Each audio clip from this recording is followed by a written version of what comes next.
views and opinions expressed in this program are those of the participants and do not necessarily reflect the views of BronxNet or the program underwriters. And hello, everyone, and welcome to the Social Justice Forums. I am Daren, Jaime, and of course, we thank you for joining us. If anybody asks the question, what exactly are the Social Justice Forums about? It's a show that deals with just that, social justice. It talks about many of the inequities that people face. We promote multiple points of view. We have dialogue. And then at the same time, we promote civic engagement. We got a very special show coming up for you today. You don't want to miss. We speak to the mother of Amadou Diallo. That and more as the Social Justice Forums begins right now.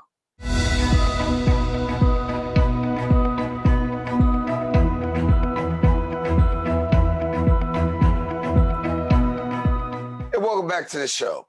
22 years before the death of George Floyd on May 25th in 2020 in Minneapolis, Amadou Diallo was tragically killed by 4 plainclothes New York City police officers who fired 41 shots at him.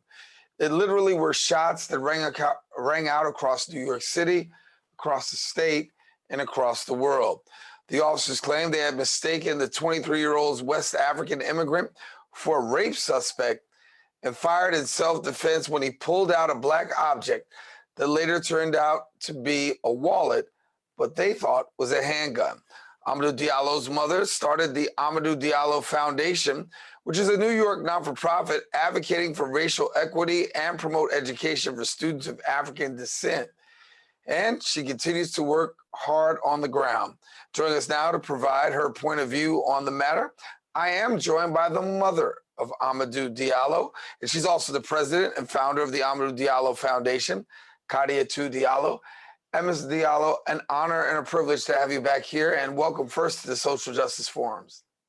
Thank you so much for having me today. Thank you. Thank you.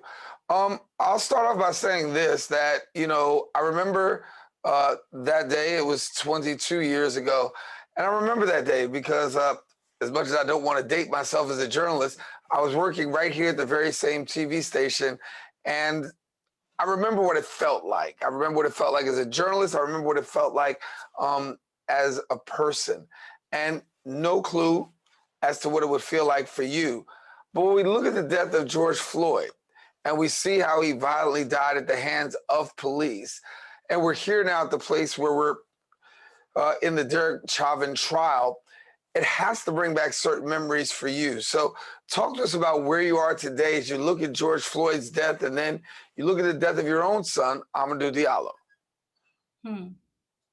As I always say, when my son was gunned down on February 4th, 1999, my life changed forever and will never be the same. I came to America to fight for my child and for other victims, generations to being violated and brutalized for no fault of their own. That's when I found my voice to advocate and to fight for justice and stand for my son and speak on his behalf. Ever since then, I traveled this journey, and in between, after my child was murdered and he was denied justice, and then many other victims came along until we came to George Floyd, like your question here. So many victims along the way being killed by law enforcement. And that moment when my son was killed shook the world and raised the consciousness of humanity.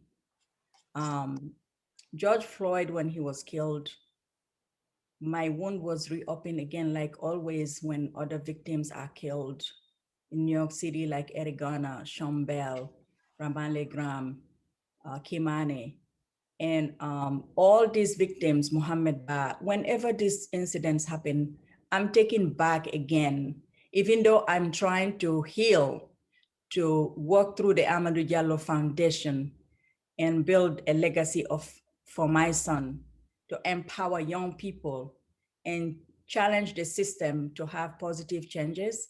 We are taken back each time when we lost young people through this system, and it's not fair. This time is so hard for the family. My heart goes out to them. I lived through my tragedy, And remember, the case of Amadou supposed to be tried in New York City, but the change of venue took us to Albany. And I know those moments will be hard for the family of George Floyd. So again, my prayers are with them. And I spoke out when George Floyd was killed. And I said then, and I even said now, when George Floyd cried out for his mother, all mothers heard him. All Black mothers heard him. It's not fair. Why are we still here? That's my question. Yeah. It shouldn't be this way. I want to talk to you a little bit about where you are right now, because after Amadou's death, you made up in your mind that you were going to come from Africa, you're going to live here in the States, and you're going to be a voice for your son in the wake of the injustice that occurred. Talk to us about that decision in coming from Africa and deciding to move here. Thank you. It's so important for me to explain the sacrifice that I have made with my family. On February 4th, 1999, I was a businesswoman and I was in Africa dealing with big investment in mining sector, trying to work hard and develop the country, add to the economy in Guinea, engage people, villagers, to give them benefit of my project so that they can be shareholders of the company and build. I was envisioning building schools and hospitals. And then my child, as he crossed the ocean from Africa to come to the US, he had been living in many different countries and he spoke 5 languages. He graduated from the French International High School in Bangkok. And then right after that, he went to Singapore and he was interested in computer science literacy. So his dream was to come to the US, work hard and pay his way to college and achieve his education.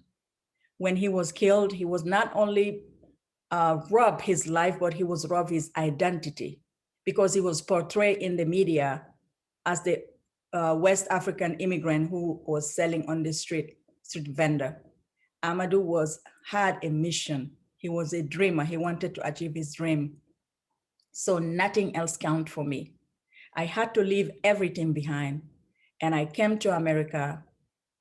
That was the reason for me to sacrifice this mission of mine, to take the mission of the Amadou Diallo Foundation, because my son was denied his dream. He was robbed his life. He deserved to realize his dream and he was robbed his life. And he also, his dream was cut short. So I said, even if I go back to Africa, I will never be the same anymore. I want to fight to join other families also whom I met during my advocacy in New York City at the National Action Network. I met families who had pictures of their children on their chest to show that before Amadou, yes, their children too were victims. In fact, one of the mother I met was the mother of Patrick Bailey, who was killed by one of the officers who killed Amadou. So I said, wait a minute, this is not right. We need to change this. And my mission began then. My son was a pilgrim, was a dreamer, was a fighter, was someone who was in New York City for almost 2.5 years, never been in a fight, never have any trouble with the law. If that innocent person can be portrayed and really brutalized and killed that way, something was wrong. And yet, at that time, we don't have social media. So all we have is the traditional media.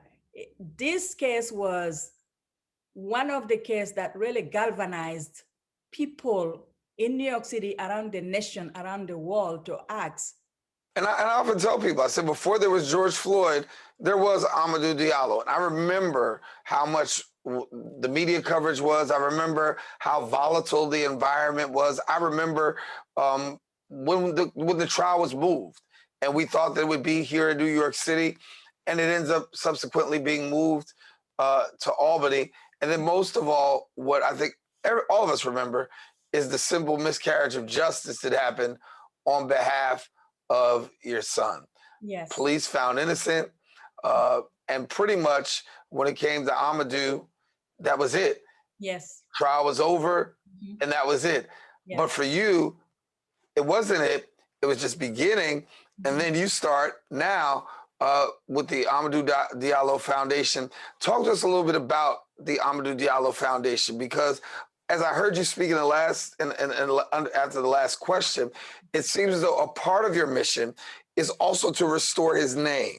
Yes. And to restore his name, because for most of us, and even us in media, we looked at him as, yes, the West African immigrant, somebody who came from West Africa. But as you pointed out so eloquently, this was a young man that had degrees, that had education, that had intellect, but most of all, also had promise. Yes.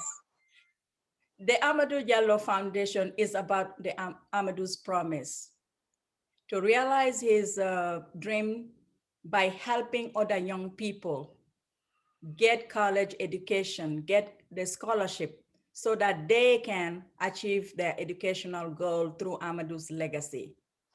Amadou was this young man who, at the age of 21, can you imagine, he has traveled to many different countries. At that age, he was born in Liberia. We are originally from Guinea, and he grew up in Liberia, Togo, then Thailand, Singapore, and Japan. So he was a global citizen, I have to say. And when he got to New York, he was not, some people describe him as someone from the village whose family was struggling. If that was his story, that's fine too.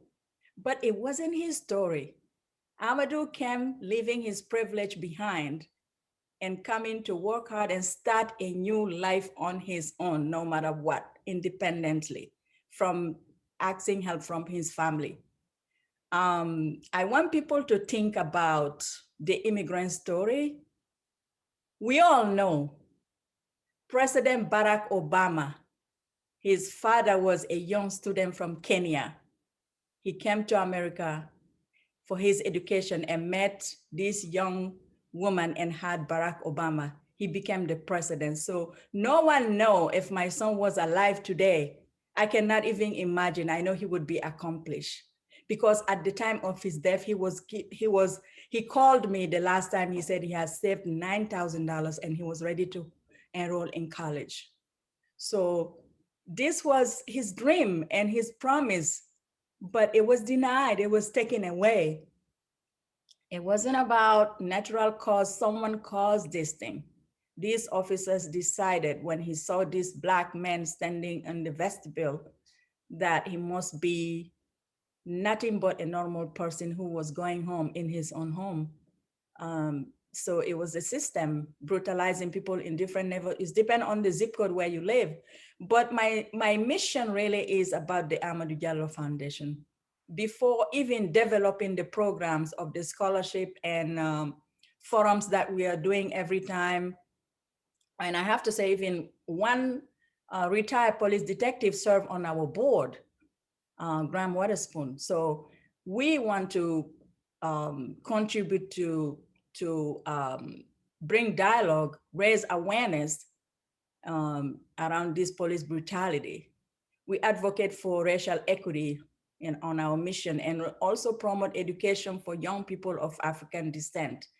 I have also published a memoir titled "My Heart Will Cross This Ocean," because this will give a little bit of, will give in a larger scope our origin, because I started the story from the village where my father was sent to school to know the Amadou was named after his grandfather, my father. So I decided to give him back his story through the Amadou Diallo Foundation, and also is also recently we have been fortunate to be part of a series of cases on Netflix titled Trial by Media. I don't know if you had a chance to see it, but it's history.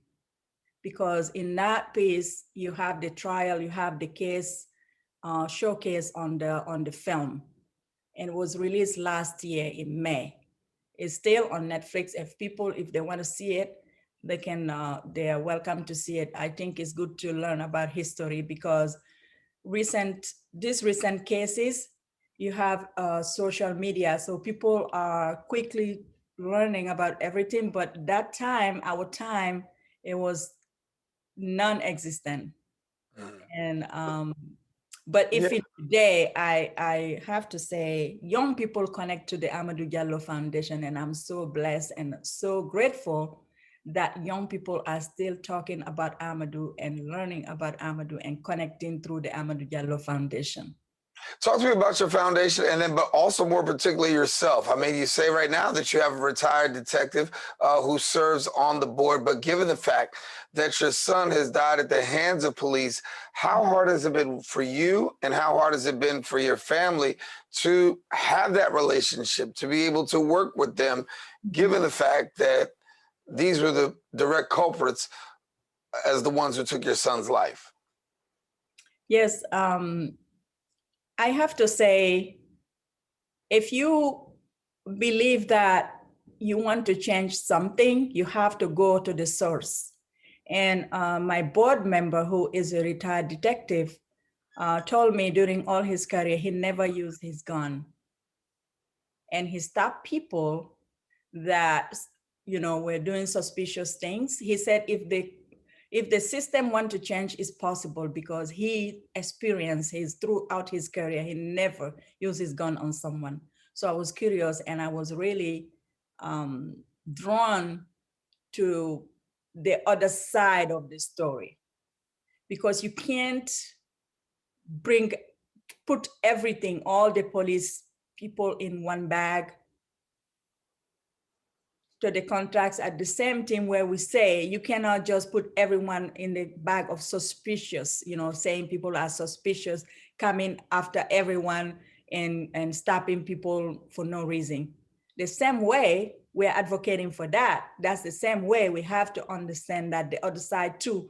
Some other police officers may want to have changes. They want to contribute to changes that we are calling for. However, in my own appreciation and my own opinion, the whole system needs to be challenged. The whole system is not working, because every time you have these shooting cases, you always say, this time we will pass laws, we will change the situation, but then it's look like a bandage. It's not gonna work. You have to change the whole system. The whole system needs to be challenged. Well, thank you, Mrs. Diallo. I want to do this. I want to be able to take a break, continue our conversation with Kadiatou Diallo, the mother of Amadou Diallo, as we continue here on the Social Justice Forums.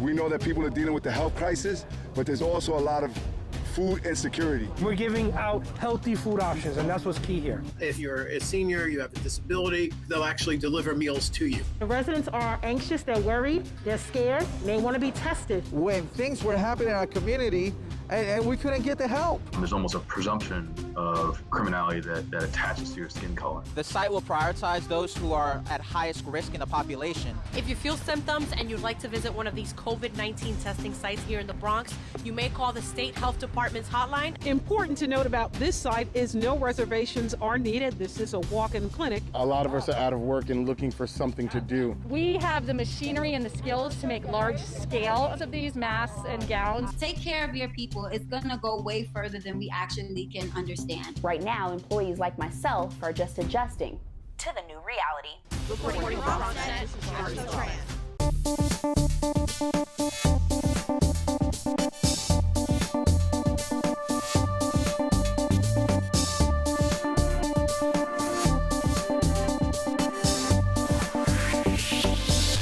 When taking public transportation, don't touch your phone. Carry hand sanitizer and use it immediately upon leaving the bus or train. Avoid touching your face. If someone is coughing or sneezing, move away. Wash your hands with soap and water as soon as possible. Limit contact with poles. If possible, avoid rush hour.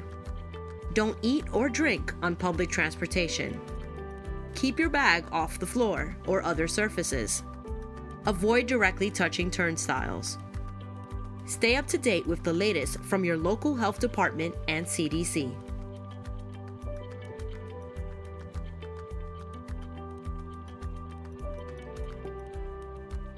And welcome back to the Social Justice Forums. We're glad to have our very special guest, Kadiatou Diallo, the mother of Amadou Diallo, the one who was slain here in the borough of the Bronx by New York City police officers. In the end, officers acquitted and the quest for justice continues. In the last segment, you talked a little bit about police reforms and police accountability. We know right now that there have been some new laws and some new reforms that are out there that have changed. We can see an officer's record to be able to see what their history is, but still, for a lot of people, that's still not satisfactory. So talk to me about what you see right now with some of the reforms that have been made, and are you satisfied? No, we are not satisfied as communities because in New York City, in fact, I'm part of victims of police brutality families. We all agree that changes has been had, but it's not enough. Like for instance, giving the public access to officers' record. I was reading, they said it's just limited to those who are convicted of a crime. But I think the public are entitled to know the complete record of all the officers. If they have prior complaints, whatever is in the record, that is the same way they scrutinize victims whenever they stab someone or they kill someone, immediately you would see the whole record open. I think that the police who is also working for the communities need to be scrutinized. They need to be transparent. No one is going to take anything against them, but the public is entitled to see the whole records. That's where I am. I think that the family will agree with me. You can't release just part of it and say, this is it. You have to release everything. The public are entitled to see the whole history of officers who are involved in even if it is not at the level of a crime, you need to know. The public need to know. Let's just be transparent and then work together. And also about the budget, I'm in support of the families of Shahid Vasad and Mohammed Ba and other families who are calling for reallocating some of the funds to have special trained people to deal with mental challenge citizens, which when you call 911, we know we have many victims in recent years that are killed because the police responded and they don't know how to handle those matters. So I think people should not just cry and say, oh, now the community are against the police, anti-police, they're calling to defund the police. No, it's about working together and passing measures that can help the police do better jobs for the community because they are working for the communities. All right. Police community relations have always been strained. And I remember back when Amadou was killed, what that did in terms of putting a violent strain between particularly communities of color and then police. Talk to me about your foundation and have you been able to bridge that gap? Because since then, We know a lot is taking place, a lot has transpired. You called a lot of names, but have you felt like the foundation has helped to bridge that gap some? Well, the Amadou Diallo Foundation mission is to, again, advocate for racial equity and raise awareness around police brutality. But we wish to be in a more active role to bridge that gap. So again, we will be sending proposals because the foundation has been established and have integrity, have a reputation of working and raising awareness. The former mayor New York City, David Dinkins, was the chair of the foundation. Our intention and our goal is to really continue to improve police and community relations. But it's difficult to work in the politic light because politicians are not easy to work with, but we will not give up. My son's legacy deserves to be one of the players in that mission. One of the things that happens when we see these shootings, when we see deaths in community, the question comes up about community and cultural competency, and the fact that sometimes many of these officers don't have a cultural competency to understand, and that's simply because they don't live in the neighborhood requirement. And one of the things that the police union says is that New York is unaffordable. And because New York is unaffordable, police officers have to find someplace else to live. And sometimes it's outside of New York City. But that being said, causes some challenge when it deals with having to be able to intersect with the community, because sometimes an officer's first intersection is literally when they come into the community to come to work. Talk to us about how you feel about that residency requirement and what you think we can do to better have cultural competency amongst law enforcement. When it comes to cultural clash between law enforcement and community, I think the hypocrisy will be like, we don't know them. And when we're there, we're afraid. How can you, when you have prejudice in your heart, in your mind, you're thinking the area you're working is a dangerous place because the people don't look like you. You are not fit to do that job. If you see people, you come to like outsiders from living in Long Island or other places coming down to in the Bronx and say they're afraid, saying that this is a dangerous place, then something is wrong. I think no matter what color of the cop, their color of the skin, or the place they're coming from, if they have prejudice, if they don't treat people like human beings, then we'll continue to see these problems. But if living in the neighborhood will help, fine. Let's try to recruit people from that neighborhood then. Let's try to train people then, because in the end, all people are equal. All people are human beings. If you treat someone the way you want to be treated, then you have harmony. Sometimes, you know, working with churches, working with mosques, reaching out to communities will have better outcome than just policing them. This is my view in that. I think that we have so much more to do, but it's going to come from community engagements, building communities.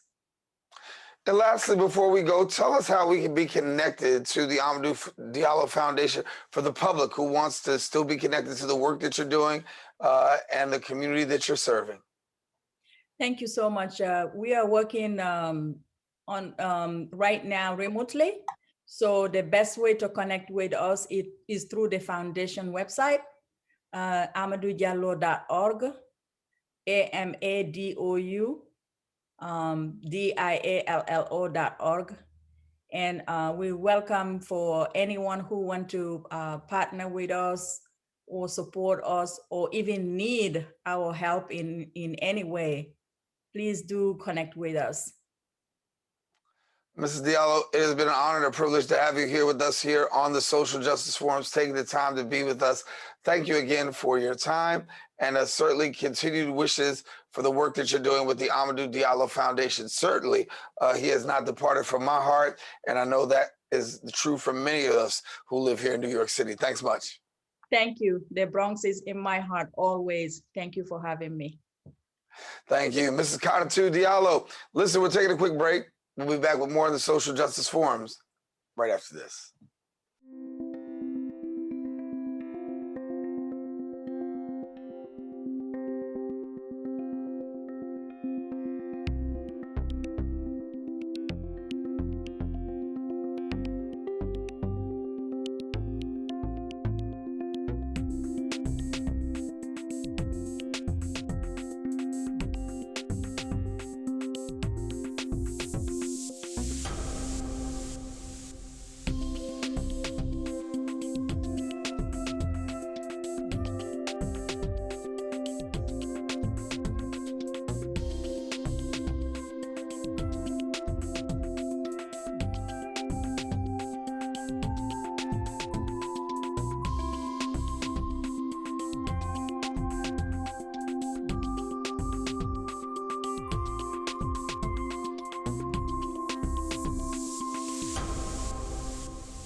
And welcome back to the show. Throughout the COVID-19 pandemic, people experiencing homelessness have faced a unique set of challenges in protecting themselves and their families from the virus. Now, those individuals experiencing homelessness are already at a higher risk for COVID-19 due to underlying health risks and other factors, while homelessness itself creates barriers to meeting social distancing guidelines, as well as accessing testing, as well as treatment. According to a recent report, the number of single adults sleeping in city's Department of Homeless Services shelters have reached more than 20,000. Now, despite efforts made by the city to address homelessness, it still continues to be a major problem. Joining us now to share a little bit more about the details on the matter, I'm joined by the program director of Family Homeless Shelter and also the founder of I Am She, Dr. Xellex Rivera. And Dr. Rivera, good to have you here. Great to be here. How are you? I'm doing good and glad to have you here on the Social Justice Forums. I want to talk a little bit about this because for many people, I don't think that we have a full grasp of the magnitude of really how homelessness is really gripping New York City, particularly after COVID-19. So can you just walk us through a little bit about where we are in regards to homelessness in COVID-19? So homelessness is shifting slightly. When the pandemic had initially hit, it was kind of up and kind of down, kind of up, kind of down. I think on the family side, more families were staying home with their family members. They weren't actually entering shelter, maybe the same way as it might be happening on the single side. But now we're starting to notice with housing regulations going back into effect and, having to pay up rent and cost, things like that, that they are returning to shelter now in larger amounts and droves. I think that is being seen more on the single side of shelter than it is currently on the family side. Working on the family side, I work with families with children under 18, and we're still seeing a kind of weird intake process. We have enough vacancies, at least within the agency that I work for, that we're still trying to bring up to try to get filled. But then on the single side, there are more single people going into shelter. Right. So on the family side, you're doing pretty good. Single side needs some improvement. Talk to me about the family side for a minute. Are there any interesting dynamics that you can give us with regards to what we're seeing? Well, the difference on the family side is that, they have individual units, which is different than the single side, who are mostly sleeping in dormitory style facilities. On the family side, you have your own unit. So that kind of helps with COVID because you're able to quarantine or stay within your unit. You have your own cooking amenities, so you don't have to come out of your unit. So it was just easier to monitor the spread of COVID, I guess, for the most part, on the family side.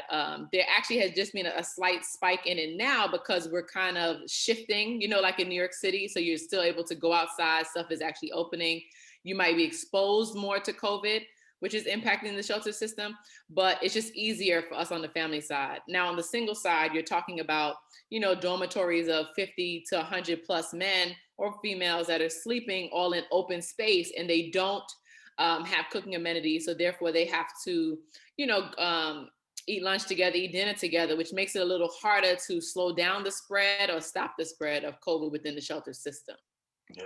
Before I got to you and interviewed here, I was in a meeting just a few minutes ago. We're talking about vaccination, and the issue of the homeless came up, talking about how the homeless should be vaccinated.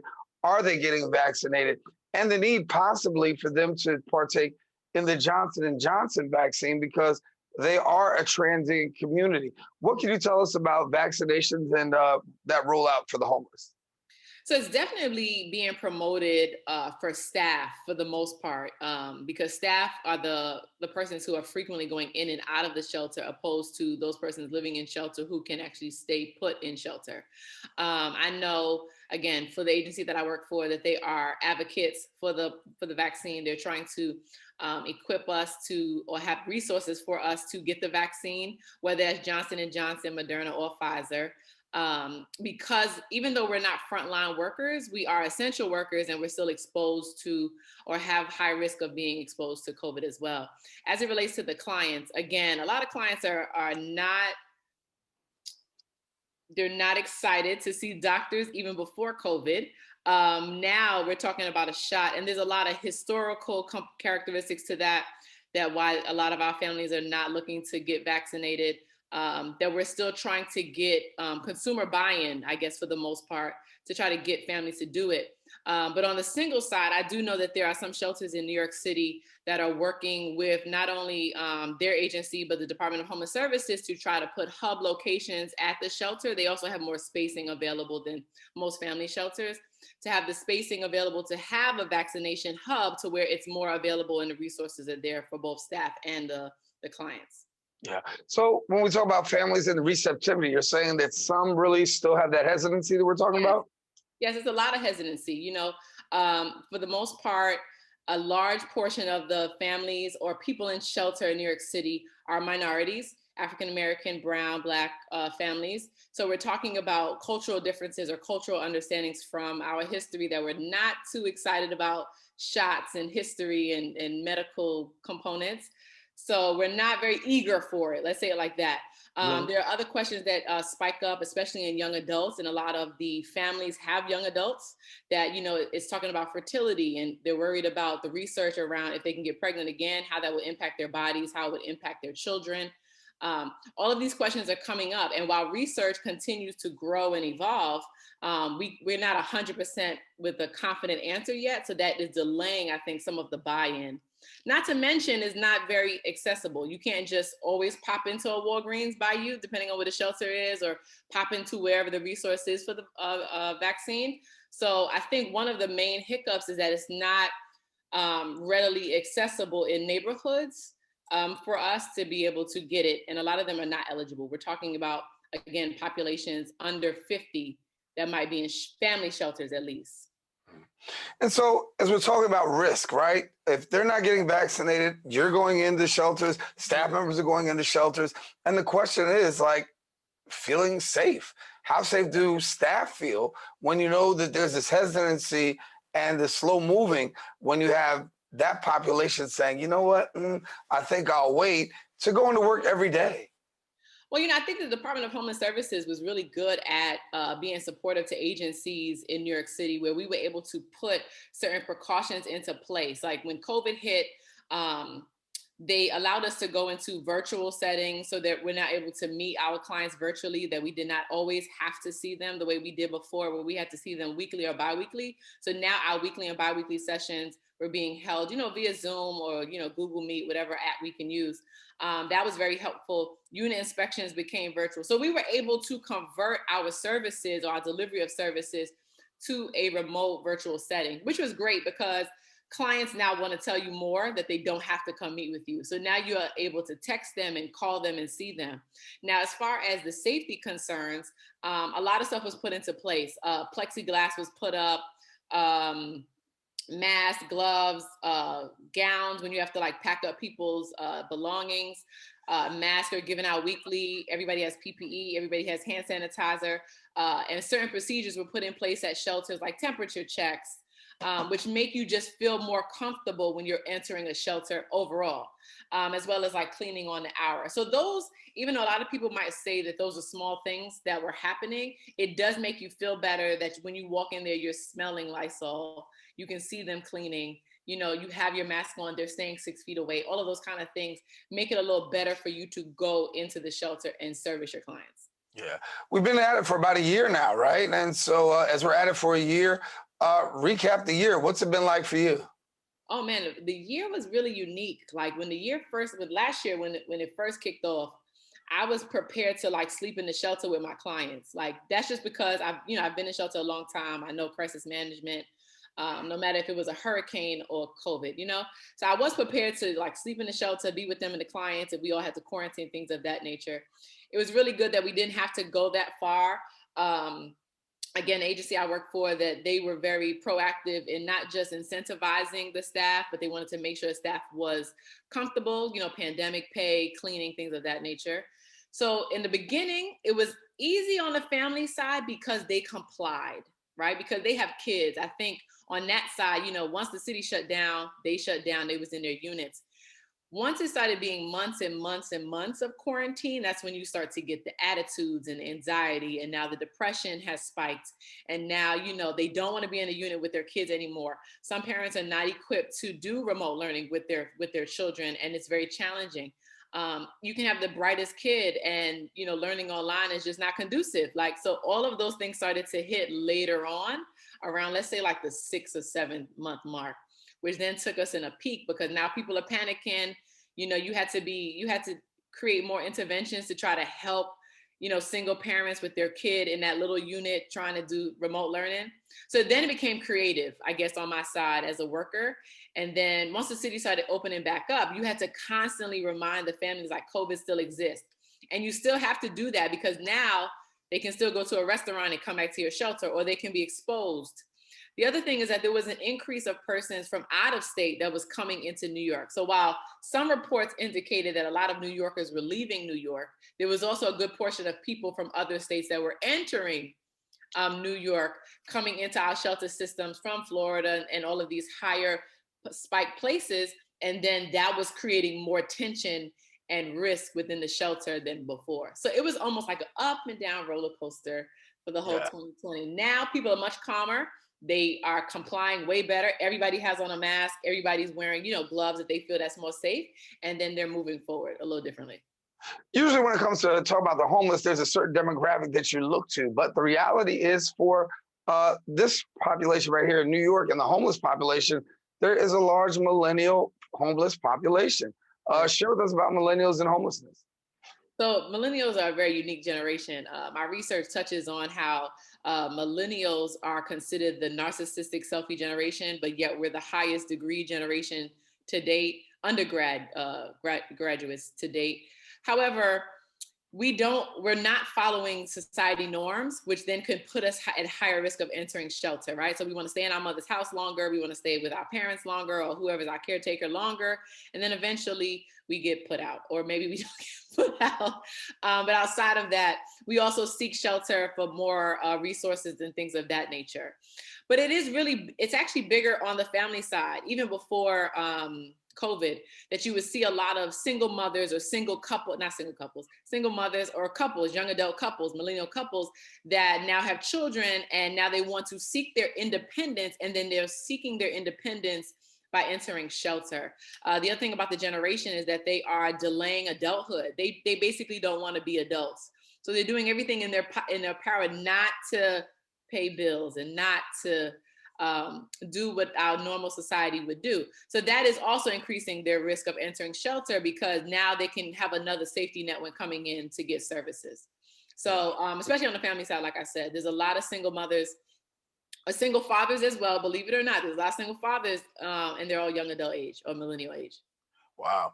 I want to ask this question here. When we think about what's going on right now, we know that the governor has had some moratoriums when it comes to rent payment. A lot of people, New Yorkers, are taking full advantage of not paying rent. But we understand the moratorium is going to be over soon. People are going to be coming out and going to court because of evictions. Any concern on your end with, after the governor's moratorium lifts and what we see across New York City, that you may actually be facing a big increase of people coming through your doors? Oh yeah, it'll be a huge increase. She said huge, okay. A huge increase. And if we're just gonna focus on the millennial generation that might have spent their money traveling, we're talking about Generation Z that does not even believe COVID exists. They've just been living their best life, as they like to say all this time, that might not have been paying rent or paying bills or whatever. So we might see a very increase, it'll be a big surge in families or singles in particular that enter shelter once this safety net is lifted. You know, a lot of people right now, they're still saying, you know, they have that grace period that the governor has given. Once it's lifted, they're not prepared. However, New York City does have home-based services throughout the city, which I'm pretty sure will do their best to try to prevent homelessness for some people. However, other people who have been abusing the system, unfortunately, will end up in shelter more than likely. Wow. And so as we look to that, I mean, is the city prepared to be able to deal with that? Are shelters actually able to be able to sustain this influx of people that could potentially come? I do think the city is prepared for it. You know, this is a cycle that you can kind of predict, right? I can't really guarantee that there'll be a surge. I just know from my experience in homeless shelter and homelessness that there will be a surge, right? Because a lot of people have not been complying with the governor's grace period or utilizing it at a mature level, okay?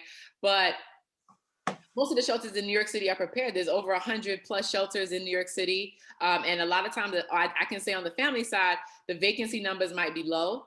And when I say vacancies, meaning there are open vacancies right now for families if they need services. So it's not as if, you know, a large population of our shelters are full, right? So on that side, we're preparing. Now, the single side might be a bit different, but the single side has different regulations where they have to be able to provide a sleeping space, which is much different than families where I have to provide you a unit space for you and your children. So the regulations can be different on both sides of both divisions, but yes, they will definitely be increasing.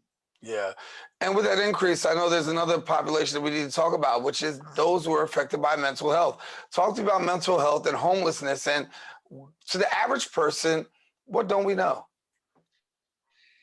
So mental health just hit everybody at the same time. And that's what people have to understand. We all experienced a spike in our mental health and our cognitive function. And that's kind of what COVID did, right?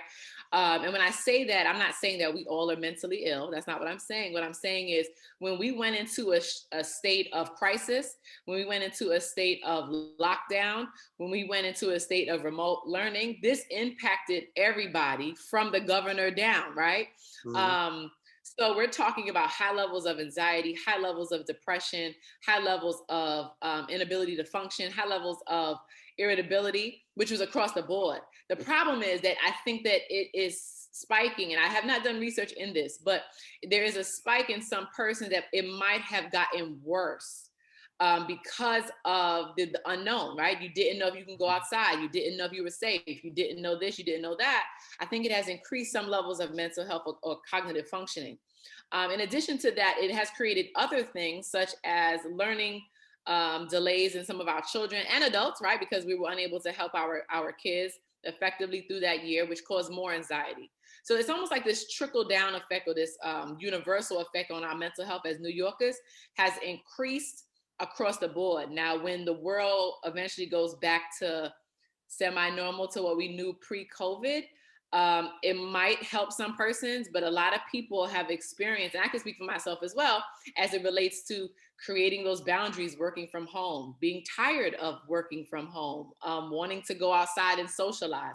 You know, humans are designed to socialize and be around other people. So for us to have lost that now for at least the last 14 months has created different levels of mental health.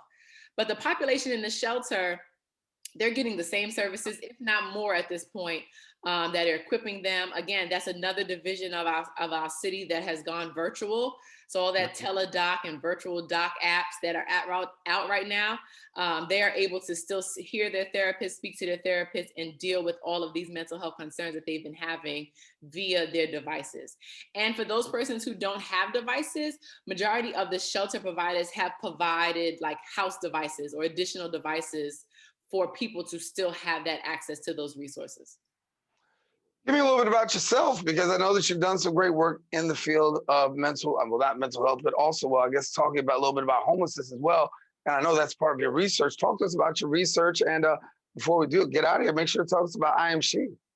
Yeah, my research was just focused on millennials in homeless shelters and on the single side, actually, not on the family side. You know, I was really curious and interested in understanding why we were seeking shelter at such high levels.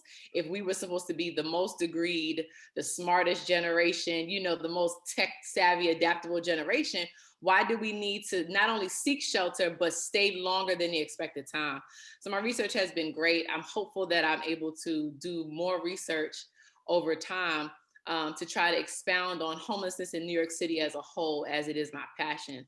But outside of that, the advancement of minority women and girls is also something that I strive to motivate them in New York City. So I Am She is a not-for-profit that focuses on that advancement.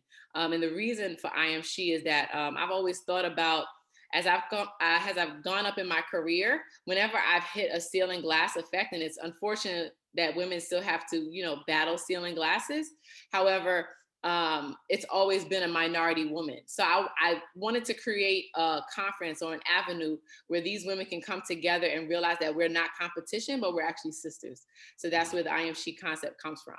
But when you pair those two together, like homelessness and I Am She, I just want people to think better for themselves, be more self-aware, and be better for, the world. Yeah. And when we look at women in the workplace right now, how would you break it down? I think we're seeing more become CEOs. I was just having a conversation with a few people just a few minutes ago. In the world of sports, more people are becoming owners and having a high place. Are you confident with what you're saying? Yeah, it's been kind of amazing and motivating to see, especially with having an African-American or Black vice president currently. It is motivating for generations that aren't even born yet. And that's how we have to look at it, right? But again, like I said, it's sad that the ceiling glass even has to impact, of course, that we have to shatter it. We're still fighting for the, a dollar on a dollar kind of concept as it relates to equal income. However, I do appreciate or admire the fact that we are continuing to fight for those and advocate for ourselves, but not to be seen as a competition. And we have to be mindful of that, right? Mm-hmm. There can be a Black woman at the table, or a brown woman at the table, and there can be a Black man at the table or a brown man at the table. So we don't need to be confused and think that, the more that women elevate, that men decrease. They don't, right? We need to be able to help each other build up these corporate ladders together and just, be more successful as a whole. Yeah. What do you have coming up by way of events for IMC? So IMC's annual conference is on May 15th. It's going to be at the Radisson Hotel in New Rochelle. We're really excited. The advertisement will go out April 1st. Everybody can log into yesimc.com for all of that information, or if they want to get apparel to just kind of support us. But again, it's May 15th at the Radisson Hotel in New Rochelle, New York.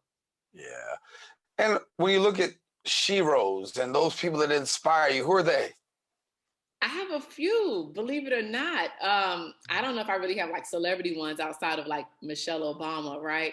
But I have more local ones, like Dr. Brenda Smith. She's one of my big sheroes that kept me going. I had a mentor through undergrad that made sure that I had more substance than beauty. Dr. Proctor, she was amazing then. And then, my dissertation chair, she's in Canada, but Dr. Benoliel, she's been really amazing as well, and making sure that, I make sound decisions that not just impact me, but impact, my career and the people around me. So those are my top 3 sheroes, as well as my mama. Y'all know my mama. I'm like, my mama. Gotta give mom a shout out. Gotta shout out mama, right? She went through a lot. She was a single mother as well. So shout out to Reverend Denise L. Davenport, who helped me navigate life and be as successful as I am today. What do you still find to be the biggest challenge for women today? We underestimate ourselves and we lowball ourselves, in all honesty. We typically don't negotiate across the board. Like, so if we go for a job, we will look at a job description, and if there's 20 bullets, we need to get all 20 bullets before we feel like we can do the job, instead of understanding that we have the top 5 bullets and therefore we can learn the other 15. So, we have to start thinking that way and push ourselves higher. And then when we start talking about negotiating of salary and what we are worth, you should be okay with pushing back on a salary to try to negotiate with an agency. I think those are the 2 biggest challenges, that we don't advocate for ourselves and then we don't negotiate for ourselves when we get into the work world. Yeah, and gender equality when it comes to pay. I mean, equal pay is a struggle, and I think it's getting better with the hiring of CEOs and the way that we're seeing CEO compensation. But if we take a look at the NCAA, and you take a look at what's going on with women's basketball, and you see basketball, and you see the men's locker room, you see the women's locker room, you see the men's weight room, you see the women's weight room, we still got a lot of work to do. Yeah, absolutely. Again, it goes into, motivating, our young girls. TV is not motivating us. TV depicts us in a way that, we should be focused on, changing our body, doing something like that, instead of focusing on going to school. But on the flip side of that, African-American women are the most degreed population in the US, if I'm not mistaken. But still, we go into corporate America, and if they offer us $1, but we know that Johnny made $5, we're not even going to ask for 3. We're just going to go with the $1. So we need to start asking for the same $5 that Johnny's asking for, because we're just as qualified, if not more. Yeah. Dr. Xellex Rivera, we're going to leave it there, but thank you so much for joining us here on the Social Justice Forums. Great being here. All righty. We want to let everybody know, thank you for watching today on the Social Justice Forums. We had an excellent show. Listen, we continue to elevate the conversation, bring you news, information, and the things that you need to know. Join us next week. We'll have another brand new episode. We'll continue to promote civic engagement. We'll continue the dialogue. Daren, Jaime saying take care and God bless.